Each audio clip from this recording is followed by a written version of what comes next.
أفلا ينظرون إلى الإبل كيف خلقت وإلى السماء كيف رفعت وإلى الجبال كيف نصبت وإلى الأرض كيف سطحت فذكر إنما أنت مذكر لست عليهم بمسيطر إلا من تولى وكفر فيعذبه الله العذاب الأكبر.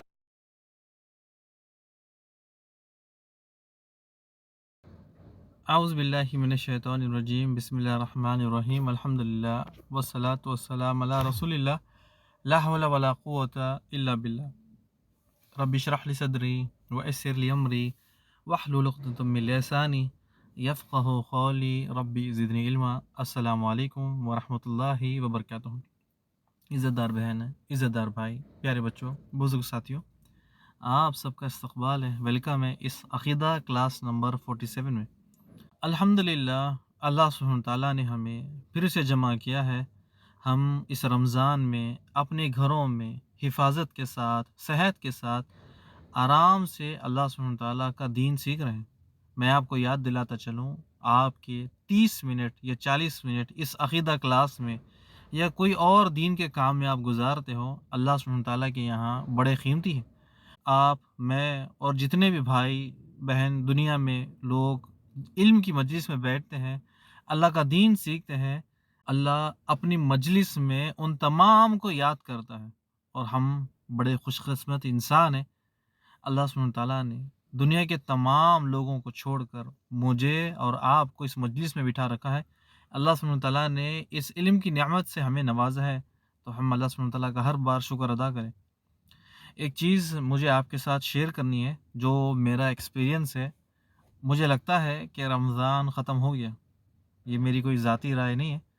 کل میں نے مسجد میں دیکھا، مسجد میں دیکھ کر پتہ چل گیا کہ رات رمضان کے آخری لمحات ہے، یا پھر آخری رمضان کے دن ہے، یا پھر رمضان بالکل گزر چکا ہے.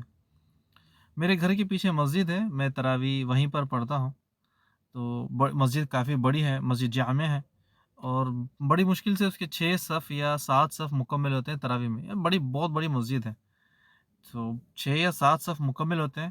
کل اچانک میری نظر پیچھے گئی، تو میں نے جب پیچھے دیکھا تو صرف 4 ہی صف تھے، یا چوتھی صف بھی، وہ بھی آدھی. یعنی رمضان کے شروعات میں، ابھی تو آپ دیکھیں کہ ابھی تو ہم 10 دن میں مکمل بڑی مشکل سے آس پاس ہے، لیکن اس سے پہلے مسجد کے یہ نظارے ہیں. مسجد میں مغرب کے بعد مسجد فل رہے گی، لیکن جب تراویح کی بات آ رہی تھی تو تراویح میں 6 یا 7 صف مشکل سے آ رہے تھے. لیکن اب کل جب میں نے دیکھا تو بس 4 ہی صف تھے. 2 یا 3 صف پتہ نہیں شاید بزی ہو گئے یا ڈیوٹی ہے.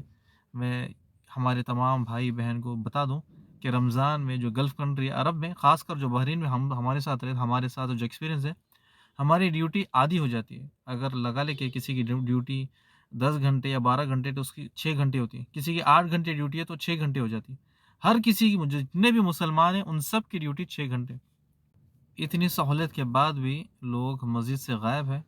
مجھے لگتا ہے کہ یا تو رمضان ختم ہو گیا یا بالکل ختم ہونے والا ہے.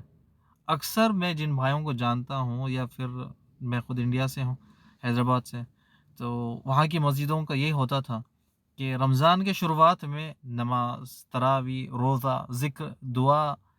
جیسے کہ رمضان آیا، اس کی شروعات میں اتنا زیادہ ذکر و اذکار، مسجدیں بھری ہوئی ہے. مسجدوں کی حالت یہ تھی کہ مسجد کے باہر لوگ گر گر کر نمازیں پڑھتے. اب جیسے ہی رمضان آہستہ آہستہ نیچے کی طرف جاتا ہے، اس کے دن 5 دن، 10 دن، 15 دن ہوتا ہے، لوگوں کے دل میں جوش، محبت، جو تڑپ ہے وہ غائب ہونے لگتی ہے. یہ ہمیں شیطان نہیں سکھاتا. شیطان تو قید ہے، جو رسول اللہ صلی اللہ علیہ وسلم فرماتے ہیں کہ جیسے ہی رمضان آتا ہے، اللہ سبحانہ تعالیٰ بڑے بڑے شیاطین کو جکڑ دیا جاتا ہے ان کو، اور مومنوں کے لیے آزادی ہوئی کہ اب تم نیکی کے کام کرو کھل کر، کوئی بھٹکانے والا، کوئی بہکانے والا نہیں ہے. لیکن شیطان قید ہونے کے باوجود بھی جو اس کا کام ہے وہ پورا ہو رہا ہے. مسجد سے لوگ بور ہو جاتے ہیں بہت جلدی. مسجد میں تراویح چلے 8 رکعت یا 10 رکعت یا 20 رکعت یا 22 رکعت، بور تو ہو گئے، اب تھک بھی گئے، اب کہیں گے کہ بھائی کل عبادت کر لیں گے، کل قرآن زیادہ پڑھ لیں گے، کل تھوڑی عبادت میں تھوڑی اور زیادہ اضافہ کریں گے، آج تھوڑا زیادہ روزہ لگ گیا، آج تھوڑا زیادہ کھا لیا، آج دعوت میں چلا گیا تھا، وہاں پر کام آ گیا، آج جسم درد دے رہا ہے، آہستہ آہستہ ہم نے رمضان کے جو مقصد ہے اس کو چھوڑ دیا۔ رمضان آیا تھا ہمیں برائی سے بچانے کے لیے، برائی سے دور رکھنے کے لیے، اللہ کے قریب کرنے کے لیے، اللہ کا قرب حاصل کرنے کے لیے، لیکن ہم رمضان میں تراویح میں بور ہو جاتے ہیں، تھک جاتے ہیں، کل کرنے کی بات کرتے ہیں۔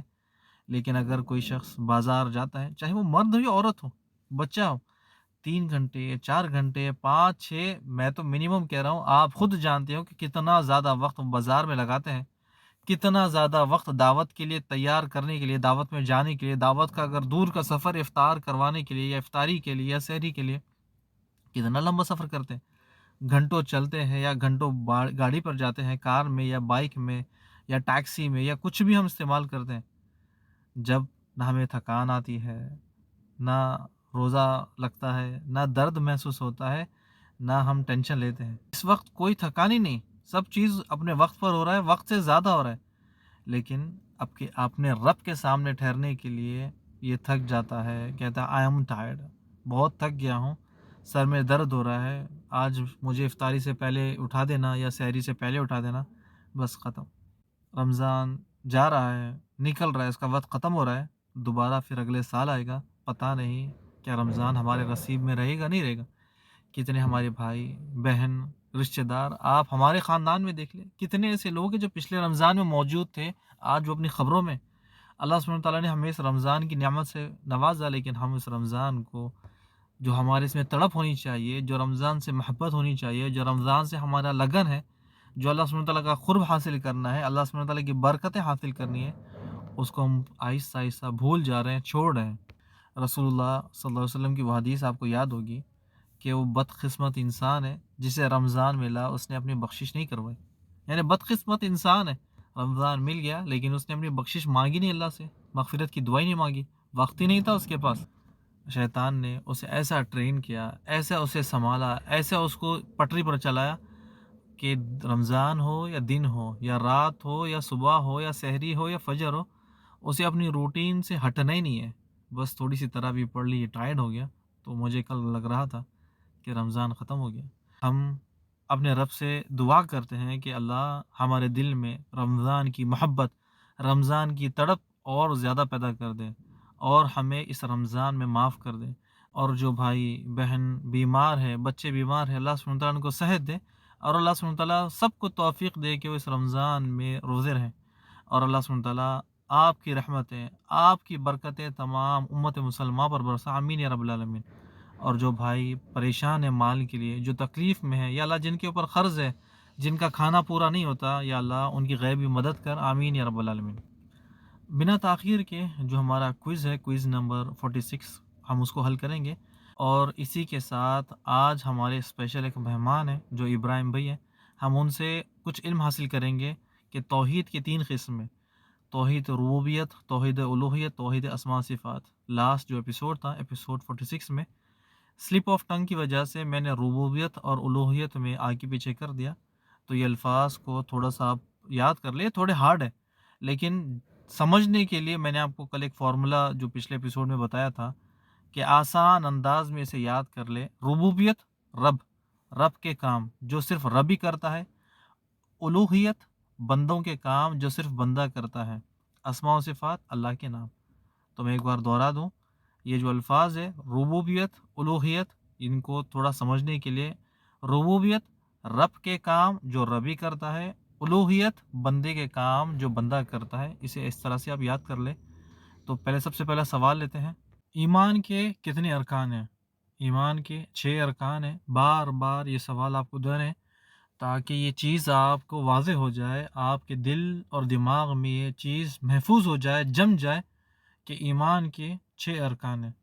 ان تؤمنوا باللہ، اللہ پر ایمان، والملائکتہ، فرشتوں پر ایمان، وکتبہ، کتابوں پر ایمان، ورسولہ، رسولوں پر ایمان، یوم الآخر، قیامت پر ایمان اور سب سے آخری اچھی اور بری تقدیر پر ایمان۔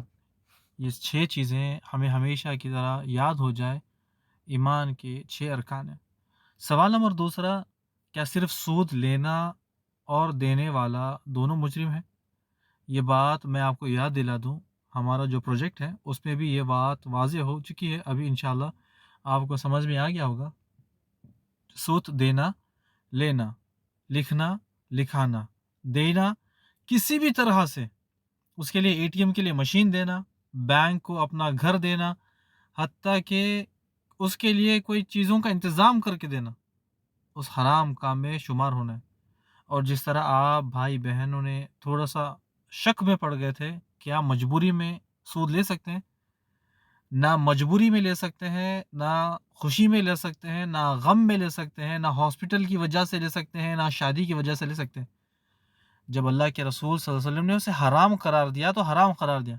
دنیا کا کوئی بھی بڑا مفتی، عالم یہ تمام چیزیں جانتا ہے کہ جب اللہ سبحانہ تعالیٰ نے قرآن مجید میں اسے حرام کہہ دیا، ہم قرآن مجید کی آیت سورہ بقرہ کی بار بار اس کو پڑھتے بھی ہیں، یاد بھی کرتے ہیں، اور آپ میں سے کوئی بہنوں نے اس آیات کی وضاحت بھی کر دی کہ قرآن مجید میں اللہ نے فرما دیا کہ سود حرام ہے تو حرام ہے، دو ٹوک فیصلہ، اس کے بعد میں کوئی ہمیں شک میں پڑنے کی ضرورت نہیں۔ مجبوری نام کی کوئی چیز نہیں ہوتی، لوگوں نے اسے بنا لیا مجبوری سمجھ کے۔ نہ شادی کے لیے لیا جا سکتا ہے لون، نہ ہاسپٹل کے لیے۔ دیکھیں جب اللہ سبحانہ تعالیٰ نے ایک چیز منع کر دیا، اس کے بعد ہم کیسے ہو سکتے ہیں کہ اس پہ بہانہ ڈھونڈیں یا پھر کوئی اور چیز ڈھونڈیں؟ تو سیدھی سیدھی بات، دو ٹوک بات، جب اللہ سبحانہ تعالیٰ نے ہمیں بتا دیا یہ حرام ہے تو حرام ہے، بس ختم۔ اب آپ دیکھیں کہ اگر آپ جو سود کی 70 سے زیادہ جو شاخیں ہیں، سب سے کمتر کیا ہے؟ سب سے لاسٹ والی، جو سب سے چھوٹی والی، اپنی ماں کے ساتھ زنا کرنا۔ مجبوری میں کوئی اپنی ماں کے ساتھ زنا کر سکتا ہے؟ نہیں کر سکتا، تو پھر یہ مجبوری کہاں سے آ گئی؟ یہ زنا کرنا کم بات ہے، سود لینا اور زیادہ ہے۔ تو اگر آپ کو یہ بات سمجھ میں آ جائے کہ پوائنٹ سود لینا مجبوری میں جائز ہے، تو سب سے پہلے جو 70 شاخیں ہیں، سب سے چھوٹی شاخ ہے ماں کے ساتھ زنا کرنا، تو سوچیں جو اوپر والی شاخ ہے اس کا کیا ہوگا پھر۔ سوال نمبر تیسرا، تقدیر میں جو ملنا تھا وہ مل گیا، یا کوئی ایکسٹرا ملے گا اور اسے وہ ملا جو مجھے نہ ملا، یہ الفاظ کہنا صحیح ہے؟ دیکھیں تقدیر کا جو ہم نے بتایا تھا کہ تقدیر پر ایمان جو سب سے آخری ارکان ہے، کہ اللہ سبحانہ تعالیٰ نے 50,000 سال پہلے دنیا بننے سے تمام چیزیں لکھ دی۔ آپ کو ایگزامپلس بھی دیے تھے، کوئی کون کتنا کھائے گا، کون کتنا پیے گا، کون کتنا سانس لے گا ایک بریتھ میں، ایک دن میں، ایک گھنٹے میں، تمام چیزیں ایگزامپل دی آپ کو۔ تو کوشش کرتے ہیں کہ آپ اس کلاس کو دوبارہ سنیں، اور جس طرح کہ ایمان کے جو 6 ارکان جس پہ ایمان لانا ہے، تو ضروری ہے کہ ان چیزوں کو جاننا ہمارے لیے۔ اچھا، اور ہمارے جو ساتھی ہیں، جس طرح میں نے بتایا تھا کہ ابراہیم بھائی الحمدللہ ہمارے ساتھ جڑ گئے، اللہ کرے کہ بس ان سے ہم وہ فائدہ اٹھا لیں جو ہمارے دل اور دماغ میں محفوظ ہو جائے۔ بارک اللہ فیک۔ سوال کو انشاءاللہ مکمل کریں گے، پہلے ابراہیم بھائی سے بات کر کے اس کو مکمل کریں گے انشاءاللہ۔ السلام علیکم ورحمۃ اللہ وبرکاتہ۔ السلام علیکم ابراہیم بھائی، میری آواز آ رہی ہے آپ کو؟ وعلیکم السلام ورحمۃ اللہ وبرکاتہ۔ ابراہیم بھائی کیسے ہو آپ؟ کیسی طبیعت ٹھیک ہے آپ کی؟ خیریت سے ہو؟ الحمدللہ فیض بھائی، آپ سے کیسے ہیں؟ الحمدللہ۔ سب سے پہلے اللہ سبحانہ تعالیٰ آپ کو جزائے خیر دے، آپ نے اپنا قیمتی وقت ہمیں دیا ہے کہ ہمارے جو بھائی بہن بچے سن رہے ہیں، اللہ سبحانہ تعالیٰ سب سے پہلے کہ اللہ سبحانہ تعالیٰ ہمارے دل اور دماغ میں محفوظ کر، اور جو ہمارا ٹاپک چل رہا ہے جس طرح میں نے آپ کو بتایا تھا کہ توحید کے 3 قسمیں، توحید ربوبیت، توحید الوہیت، توحید اسماء و صفات۔ میں نے ہمارے بھائی بہن بچوں کو ایک چھوٹی سی مثال دے کر، ایک فارمولہ دے کر سمجھانے کے لیے کہ توحید ربوبیت وہ کام جو رب کو کرنے ہیں، توحید الوہیت وہ کام جو بندے کو کرنا ہے، اور اسماء و صفات جو اللہ کے نام ہے، تاکہ یہ چیز ہمارے دل اور دماغ میں محفوظ ہو جائے۔ ایک شارٹ کٹ کے لیے کہ ربوبیت کیا ہے، الوہیت کیا ہے، اور اسماء و صفات کیا ہے، آپ تھوڑی سی اس میں روشنی ڈالیں۔ یہ ہمارے جو بھائی بہن ہیں وہ بڑے غور سے آپ کی بات انشاءاللہ سنیں گے۔ بارک اللہ فیک و جزاک اللہ خیر۔ بارک اللہ فیکم فیاض بھائی، انشاءاللہ آپ کی جس طرح ریکویسٹ ہے ہم آپ کی ریکویسٹ پوری کریں گے انشاءاللہ۔ جزاک اللہ خیر۔ الحمدللہ رب العالمین ونحمد ونصلی علی رسول الکریم، اما بعد۔ ہم ایک آیت جو ہے وہ سب سے پہلے تلاوت کرتے ہیں، جس میں توحید الوہیت بھی آ جاتی ہے، ربوبیت بھی آ جاتی ہے، اور اسماء و صفات بھی آ جاتی ہے۔ اللہ سبحانہ و تعالیٰ سورۃ طٰہٰ میں یہ آیت ذکر کرتا ہے، فرماتا ہے رب السماوات والأرض وما بينهما فاعبده واصطبر لعبادته هل تعلم له سميا، کہ اللہ تعالیٰ رب ہے آسمانوں کا اور زمین کا اور اس میں جو کچھ ہے، فاعبدہ، اس کی عبادت کرو، واصطبر لعبادتی، اور اس پر قائم و دائم رہو، هل تعلم له سميا، کیا تم اس کا کوئی ہم نام جانتے ہو۔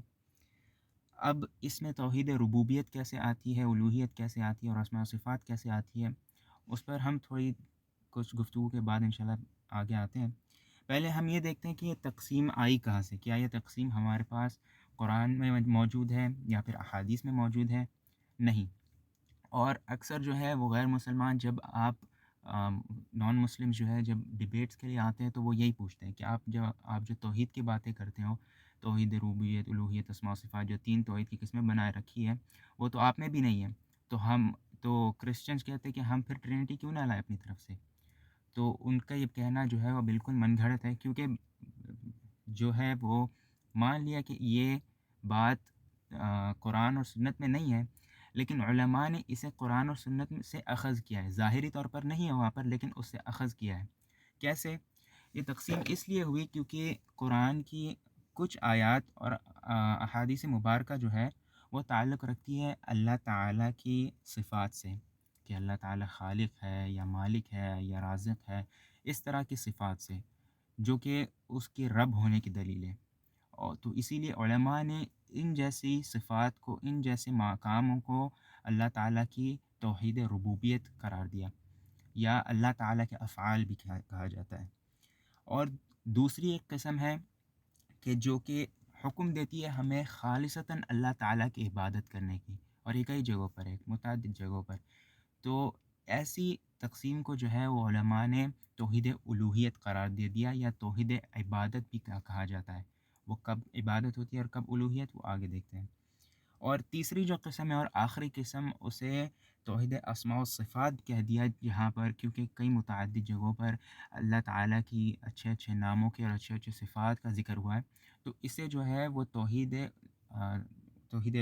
اسماء و صفات کہہ دیا، یا کہیں کہیں توحید ذات بھی اسے کہا جاتا ہے۔ اب ہم یہ پہلے دیکھتے ہیں کہ توحید الوہیت کیا ہے، کیونکہ الوہیت سے شروع ہوتا ہے۔ توحید ربوبیت کا ہمیشہ پہلے ذکر آتا ہے، لیکن اگر ہم الوہیت کو پہلے سمجھ لیں تو توحید ربوبیت سمجھنا ہمارے لیے بہت زیادہ آسان ہو جائے گا۔ توحید الوہیت جو ہے وہ الوہیت کا لفظ الہ سے ہے۔ ہم اسے توحید الوہیت تب کہیں گے کہ جب ہم اس کی نسبت اللہ تعالیٰ کی طرف کر رہے ہیں، اور ہم اس کو توحید عبادت تب کہیں گے کہ جب ہم اس کی نسبت اپنی طرف کر رہے ہیں، کیونکہ عبادت جو ہے وہ اللہ تعالیٰ نہیں بندے کرتے ہیں۔ اگرچہ ان دونوں کا معنی ایک ہی بنتا ہے آخر میں، کہ تو ہماری تمام قولی، فعلی، ظاہری یا باطنی عبادتیں جو ہے، یا آپ عام لفظ میں کہہ دیں کہ ہماری ساری کی ساری عبادتیں جو ہے وہ اللہ تعالیٰ کے لیے ہی ہو، ہم اسی کو ہماری ساری کی ساری عبادتوں کا حقدار قرار دیں، اور اس کے علاوہ باقی دوسروں ساروں کی نفی کریں۔ ہم اسے حقدار بھی قرار دیں، اور اسی کے ساتھ ساتھ ہم باقیوں کی نفی بھی کریں۔ اور اس کا حکم جو اللہ تعالیٰ خود ہمیں دیتا ہے کئی مقامات پر، لیکن ہم ایک لیتے ہیں کہ جہاں پر اللہ تعالیٰ فرماتا ہے وَاعْبُدُوا اللَّهَ وَلَا تُشْرِكُوا بِهِ شَيْئًا، کہ اللہ تعالیٰ کی عبادت کرو اور اس کے ساتھ کسی کو شریک نہ کرو۔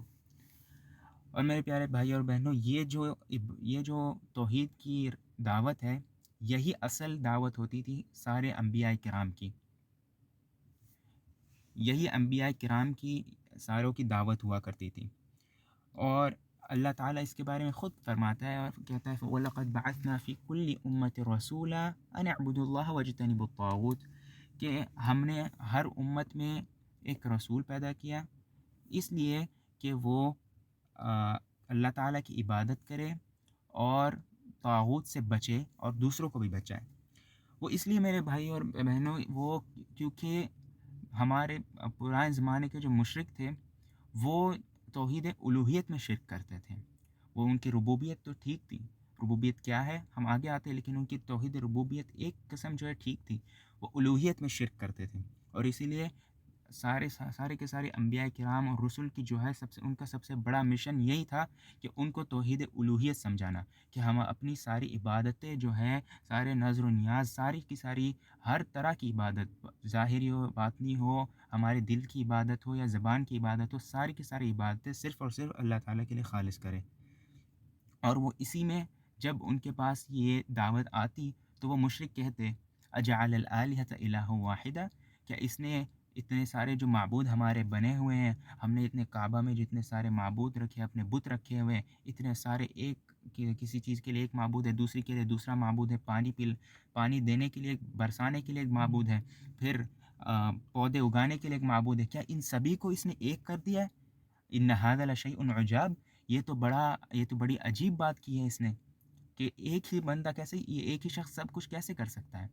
لیکن اگر یہ تھوڑی سی عقل رکھ رہے ہوتے ہیں تو پھر انہیں پتہ چلتا کہ معبود تو ہوتا ہی وہ ہے جو کہ سب سے الگ ہو، جو کہ سب سے زیادہ قدرت رکھنے والا ہو، وہی معبود ہوتا ہے۔ اگر یہ لوگ یہی صفات کہ ایک بندہ یہ ساری چیزیں کیسے کر سکتا ہے، ایک ہی شخص یہ ساری چیزیں کیسے کر سکتا ہے، یہ بندوں کی صفت ہے، یہ ہماری صفت ہے کہ ہم ایک وقت میں یہ ساری چیزیں نہیں کر سکتے۔ یہی صفت اگر وہ ایک معبود کو دے رہے ہیں کہ جس کی عبادت کی جا رہی ہے، تو وہ تو ہمارے برابر ہوا، اور ہمارے برابر ہوا تو اس کی عبادت کیسی؟ تو ان کی عقل ہی اس کا ازالہ کر سکتی تھی، لیکن چونکہ باطل جو ہے وہ عقل پر بھی پردہ ڈال دیتا ہے۔ خیر، ہم اپنی دوسری عبادت توحید کی قسم کی طرف آتے ہیں، جو کہ توحید ربوبیت ہے، جس میں ہم اللہ تعالیٰ کو رب ہونے میں ایک مانتے ہیں، اور رب میں جو ہے وہ 4 چیزیں علماء کہتے ہیں داخل ہیں۔ ایک کہ اللہ تعالیٰ خالق ہے، دوسرا کہ اللہ تعالیٰ مالک ہے، اور تیسرا وہ رازق ہے، اور چوتھا وہ مدبر ہے۔ خالق اس لحاظ سے کہ اس نے سب کچھ پیدا کیا، ہمیں بھی پیدا کیا، ہم جو کھاتے پیتے وہ بھی اس نے پیدا کیا، جو جانور اور پرندے جو بھی ہے، درخت اور جو بھی چیزیں اس کائنات میں، ان سبھی کو اسی نے پیدا کیا، اور پیدا کرنے کے بعد وہی ان کا مالک ہے، وہی ان کی ملکیت رکھتا ہے۔ یہ نہیں کہ اس کے ساتھ کوئی شراکت کر رہا ہے، کہ اس کے ساتھ کوئی ہے، اور وہ مالک بھی ہے، پھر اس کے بعد وہ رزق بھی دیتا ہے سبھی کو، چاہے وہ پرندہ ہو، چاہے وہ کوئی کیڑا ہو، چاہے وہ کوئی سانپ یا زہریلی ایسی کوئی چیز بھی نہ کیوں نہ ہو، وہ سبھی کو وہی رزق دیتا ہے، اور آخر میں وہ ان کا مدبر ہے، وہی ان کو چلانے والا ہے، وہی ان کی تدبیریں کرنے والا ہے، کہ وہ آگے کیا کریں گے، ان کا پچھلا کیا گزرا، یہ ساری چیزیں اسی نے کی ہے۔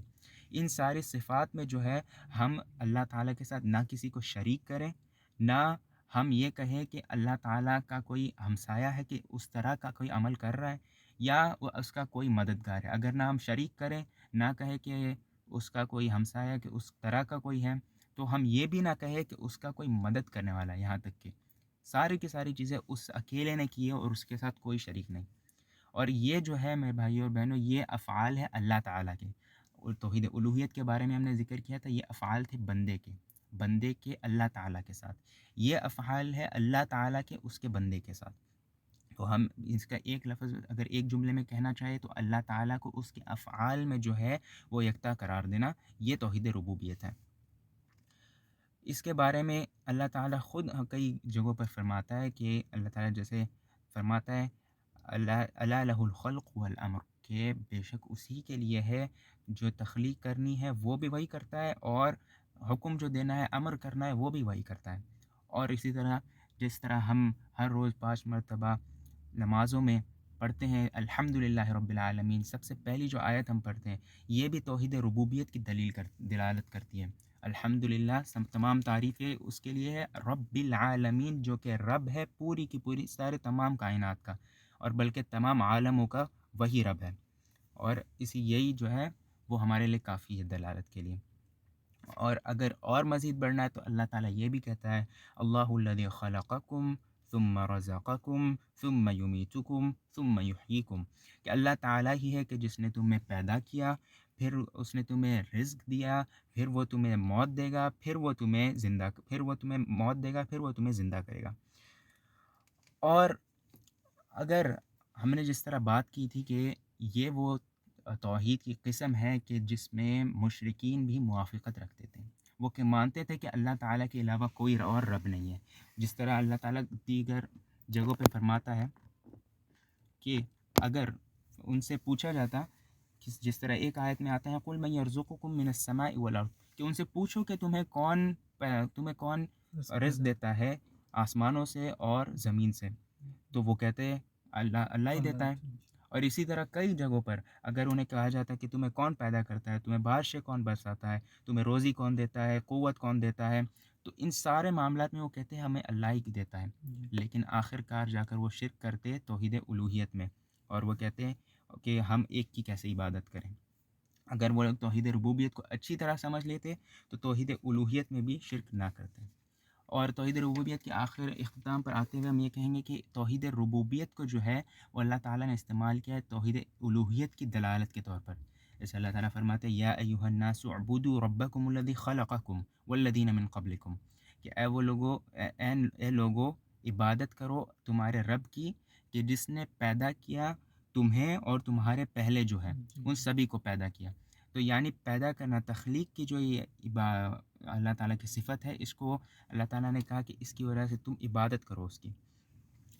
اور اس کے بعد ہم چلتے ہیں توحید اسماء و صفات میں۔ توحید اسماء و صفات یہ ہے کہ ہم اللہ تعالیٰ کی اسماء و صفات جو بھی قرآن اور سنت میں بیان ہوئے ہیں ان میں اللہ تعالیٰ کو یکتا قرار دے اور اس کے ساتھ کسی کو شریک نہ کرے اور اس پر ایمان لائے۔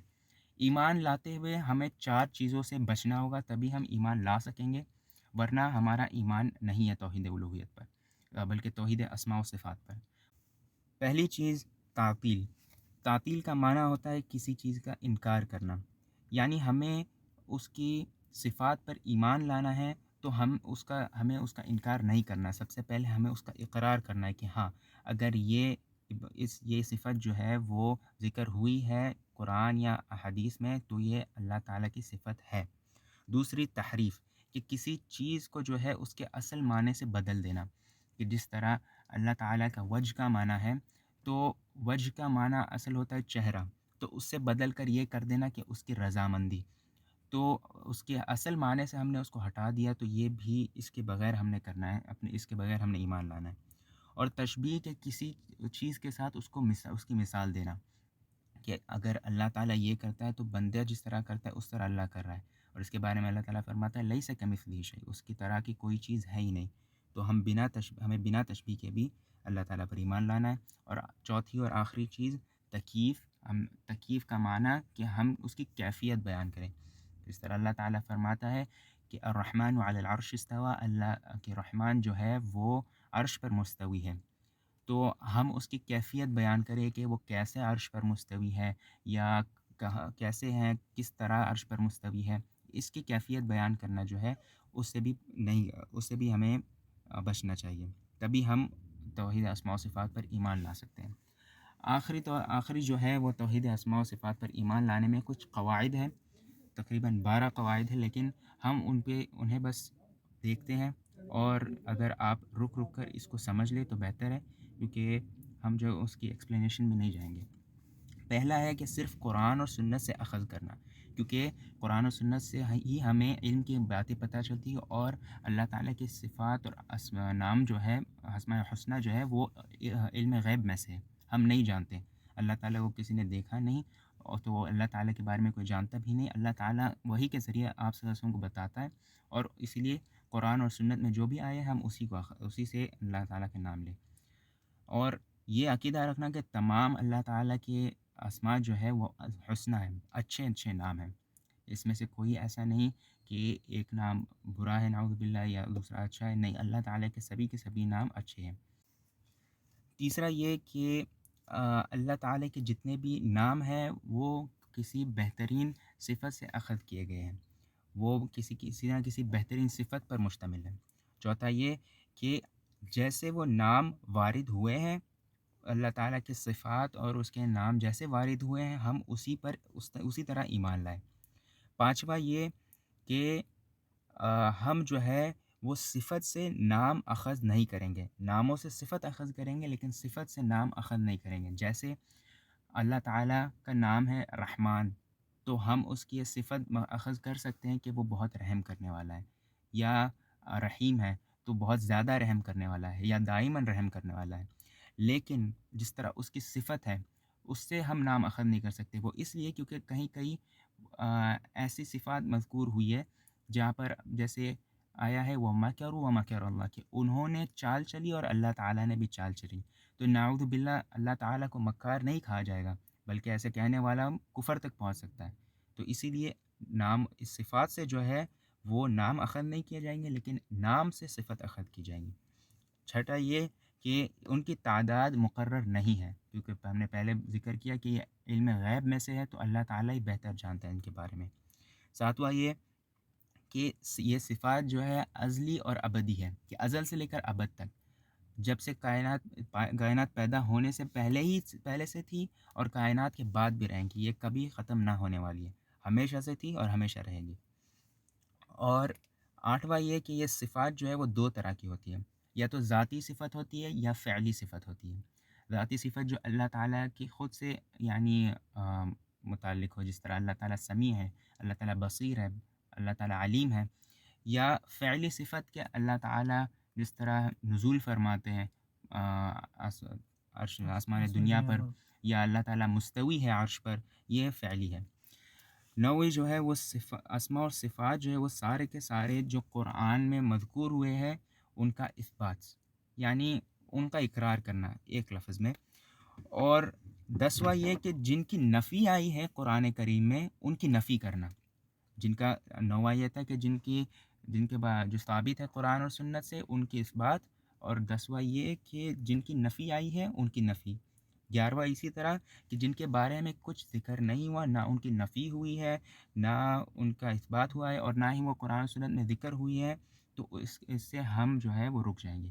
ہم اس کے بارے میں کچھ نہیں کہیں گے، ہم اسی طرف لوٹیں گے کہ جس کا اثبات ہوا ہے، جو ثابت ہے قرآن و سنت سے. اور آخری یہ کہ جس طرح کے مکر و خداع جیسی جو فعل ہے اللہ تعالیٰ کے، جو کہ اللہ تعالیٰ تبھی اپنے بارے میں ذکر کرتا ہے جب کافر ہو یا منافقوں نے کہا کرے ہو، تو اس کے مقابلے میں ذکر کرنا ہے. کہ ہم یہ نہیں کہہ سکتے وَمَكَرَ اللَّهُ، نہیں، ہم یہ کہیں گے وَمَكَرُوا وَمَكَرَ اللَّهُ، انہوں نے چال چلی اور اللہ تعالیٰ نے چال چلی. اسی طرح ہم یہ نہیں کہہ سکتے وَهُوَ يُخَادِعُهُمْ، یہ صرف نہیں کہہ سکتے کہ اللہ تعالیٰ وَهُوَ يُخَادِعُهُمْ ان کے خدا کرتا ہے، نہیں، ہم یہ کہیں گے ان المنافقین يُخَادِعُونَ اللَّهَ وَهُوَ خَادِعُهُمْ. ہم یہ پوری آیت مکمل کریں گے. اللہ تعالیٰ سے دعا گو ہے کہ اللہ تعالیٰ ہمیں اس کے توحید کو بہتر سے بہتر جاننے کی، اس کا علم حاصل کرنے کی اور اس پر عملی طور پر اترانے کی توفیق عطا فرمائے. آمین یا رب العالمین. بارک اللہ فیک و جزاک اللہ خیر. ابراہیم بھائی، اللہ سبحانہ تعالیٰ آپ کو جزائے خیر دے. آپ نے بڑی اچھی طریقے سے توحید کے 3 قسمیں ہمیں بتائی: توحید ربوبیت، توحید الوہیت، توحید اسماء صفات. انشاءاللہ ہمارے جو بھائی بہن ہیں، اور سب سے پہلے آپ جو کہتے ہو نا کہ بھائی بہن، آپ ان سب سے چھوٹے ہو. جو ہمارے سننے والے جو بھائی ہیں، جو زیادہ تر بہنیں ہیں، وہ تمام سوچیں کہ آپ، میری جو عمر ہے آپ اس سے آدھے ہو. تو مجھ سے میری بڑی بہنیں بھی ہیں، میری امی بھی ہیں، اور میرے اور بھی رشتہ دار ہیں جو یہ جو کلاس سنتے ہیں الحمدللہ. تو آپ سوچیں کہ آپ جو کہتے ہو کہ بھائی بہنیں، تو وہ آپ کے کوئی بھی بہنیں تو نہیں لگتی، وہ سارے اوپر جاتے ہیں آپ سے. ماشاء اللہ، سبھی کو ینگ کرنے میں ماشاء اللہ، بارک اللہ فیک. تو اللہ آپ کو جزائے خیر دے ابراہیم بھائی. اور اگر انشاءاللہ اور اگر کوئی آپ سے ہمیں مزید معلومات یا پھر کوئی ایسی چیز چاہیے تو انشاءاللہ ضرور پھر ہم آپ کو دوبارہ بلائیں گے. بارک اللہ فیک و جزاک اللہ خیر ابراہیم بھائی. میں امید کرتا ہوں کہ آپ بھائی بہنوں کو سمجھ میں آیا ہوگا کہ یہ جو ابراہیم بھائی اتنا آپ کو تقریباً وہ 18 یا 19 منٹ شاید غالباً جو سمجھایا نا، یہ علمی مجلس میں آپ دیکھیے کہ ابراہیم جو ہے نا وہ مجھ سے آدھے چھوٹے ہیں. آدھے چھوٹے کا مطلب یہ ہے کہ وہ بالکل کم عمر کے ہیں. کم عمر میں اللہ سبحانہ وتعالیٰ نے اتنا ان کو علم دیا، حافظ قرآن ہے. اس کے ساتھ ساتھ وہ کلاس میں جو کلاس ہے وہ مجھے لگتا ہے کہ 11th کلاس میں اور کلاس کے ٹاپر ہیں. کلاس کے ٹاپر کے ساتھ ساتھ جو ہم پڑھتے ہیں، جو میں اور وہ اسٹوڈنٹ جس شیخ کے، وہ اس کلاس میں بھی ٹاپر ہیں. تو سوچے کہ اللہ سبحانہ تعالیٰ نے کس بندے کو کون سا مقام دینا تھا، کس وجہ سے دیا، علم کی وجہ سے. تو یہ جو علم کی مجالس آپ نے سنا، اور مجھے نہیں لگتا کہ آپ کو ان کی باتیں سمجھ میں آئیں، کیونکہ ان کی جو باتیں نا علمی والی، میں آپ کو کہتا ہوں نا کہ میں کوشش کرتا ہوں کہ آپ کو ٹھہر کے آرام سے سوچ کے سمجھا کھول کے ایک ایپیسوڈ کو ہم تقریباً 2-3 بار ہم کھول کے پڑھتے ہیں. لیکن جو ابراہیم بھائی آپ نے کہا نا کہ وہ جو کرتے ہیں جس طرح سے بس ہمیں اسی طرح پڑھاتے ہیں. شیخ اس سے بھی تھوڑے مطلب موٹے الفاظ میں پڑھا کے چھوڑ دیتے ہیں ختم. اب یہ ہے کہ ہمیں سمجھنا ہے توحید ربوبیت، توحید الوہیت، توحید اسماء صفات. میں نہیں سمجھتا ہوں کہ آپ کو سمجھ میں آیا ہوگا، لیکن انشاءاللہ اگلے کلاس میں کوشش کروں گا اتنے مختصر، اتنا چھوٹا، اتنا پیارا انداز کہ ایک دم آپ کو دماغ میں دل میں بیٹھ جائے یہ چیز کہ توحید الوہیت کیا ہے، توحید ربوبیت کیا ہے، توحید اسماء و صفات کیا ہے. یہ عقیدے میں سب سے زیادہ ضروری ہے. اگر کوئی بھی کلاس آپ پڑھتے ہو، دنیا کی کوئی بھی اسلامک کلاس یا اسلامی سبجیکٹ جس میں پڑھتے ہو، تو اس میں یہ سبجیکٹ سب سے پہلے آتا ہے توحید عقیدے کے بارے میں، کہ توحید الوہیت، توحید ربوبیت، توحید اسماء و صفات. تو یہ توحید ربوبیت کیا ہے، رب کے کام. توحید الوہیت کیا ہے، بندے کے کام. اسماء و صفات اللہ کے نام. یہ چیزوں کو یاد رکھے. اگلے ایپیسوڈ میں انشاءاللہ یا اگلی کلاس میں انشاءاللہ اس کو میں تھوڑا سا اور وضیح کروں گا، کیونکہ ابھی وقت زیادہ ہو رہا ہے. تو انشاءاللہ یہ جو کلاس کے جو سوال ہے وہ چھوٹ گئے، وہ آگے لے لیں گے، کیونکہ وقت بھی ابھی بہت کم ہمیں ملتا ہے. رمضان کا مہینہ چل رہا ہے، روزہ ہے. میرے عصر کے بعد بھی میرے اسکیجولس ہے، اور افطار سے پہلے بھی اسکیجولس ہے، اور تراویح کے بعد کے بھی پروگرامز ہوتے ہیں. تو سب سے پہلے اللہ جزائے خیر دے ابراہیم بھائی کو. وہ تو چلے گئے، شاید میں چیک کر لوں. ہاں جی، وہ نہیں ہے، وہ تو چلے گئے. یہ ہے کہ بڑی کم عمر میں دیکھیں، جس کی بھی تعریف کرنا ہے نا کہ پیچھے کریں، ان کے سامنے نہیں کریں. بڑی کم عمر میں وہ علم کے میدان میں کود گئے. ایسے نہیں کہ بس اپنے آپ کو لا کے رکھ دیا، نہیں، محنت، بڑی محنت کرتے ہیں، بالکل بڑی سخت محنت. حافظ قرآن کے ساتھ ساتھ اس کو ترجمہ، اس کے بعد سونا کم. یہ ہے کہ آدمی، وہ لڑکا جو ہے نا وہ سوتا کم ہے. اگر آپ کہیں لڑکا، بولتے ہیں چھڑا لڑکا بالکل کم عمر کا ہے، بالکل کم عمر. اب مجھے نہیں بتانا ان کی ایج کا، یہ تمام چیزیں، لیکن یہ ہے کہ وہ میدان میں اتر گئے. اور بس یہ ہے کہ انہوں نے دیکھ لیا کہ اللہ سبحانہ تعالیٰ نے مجھے اتار تو دیا، اب مجھے کیا کرنا ہے، محنت. اب وہ بڑی محنت میں لگے ہیں، تو بڑی مشکل سے ان کا وقت مجھے ملا تھا. بارک اللہ فیک. تو انشاءاللہ میں آپ کو یہ جو چیزیں انہوں نے بتائی، انشاءاللہ اس کو بالکل آسان الفاظ میں آپ کے سامنے پیش کروں گا، تاکہ آپ کو اچھے سے سمجھ میں آ جائے توحید ربوبیت، توحید الوہیت، توحید اسماء و صفات. بارک اللہ فیک و جزاکم اللہ خیر. السلام علیکم ورحمۃ اللہ وبرکاتہ.